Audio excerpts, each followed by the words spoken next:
சங்கீதம் 62 கடைசி அதிகாரம் 12 நம்ம வாசிக்க போறோம். சங்கீதம் 62:12.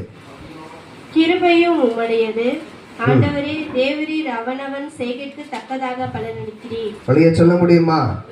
இந்த வேத வசனம் தெளிவாய் நம்மிடத்துல பேசுகிறது. கிருபையும் உம்முடையது ஆண்டவரே, தேவரீர் அவனவன் செய்கைக்கு தக்கதாக பலனளிக்கிறீர்.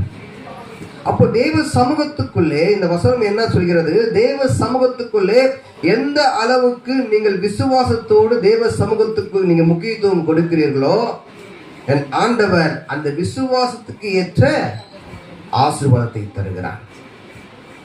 சொல்ல முடியுமா? அப்போ இந்த வசனம் என்ன சொல்கிறது? நீங்கள் விசுவாசத்தில் இன்னும் வளர வேண்டும். விசுவாசத்திலே தேவனை சார்ந்து வாழ்கிற ஒரு பிள்ளைகளாக இருக்க வேண்டும். தேவன் கொடுக்கிற அதிகப்படியான ஆசீர்வாதங்களை நீங்கள் பெற்றுக்கொள்ள வேண்டும் என்று இந்த வேதம் நமக்கு தெளிவாய் சொல்கிறது.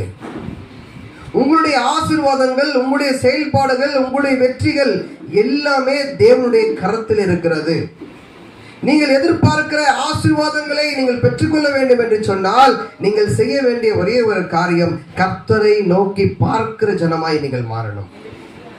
சில பேர் சொல்லுவாங்க, என்னுடைய படிப்புனால தான் நான் உயர்ந்தேன், என்னுடைய உழைப்புனால தான் நான் உயர்ந்தேன், என்னுடைய ஞானத்தினால தான் நான் இன்னைக்கு ஆஸ்வதிக்கப்பட்டிருக்கேன்னு சொல்லி சில பேர் சொல்லுவாங்க. இல்ல, உனக்கு கொடுத்த ஞானம், உனக்கு கொடுத்த படிப்பு, உனக்கு கொடுத்த ஆசீர்வாதம் என் தேவனுடைய கரத்திலிருந்து வந்திருக்கிறது.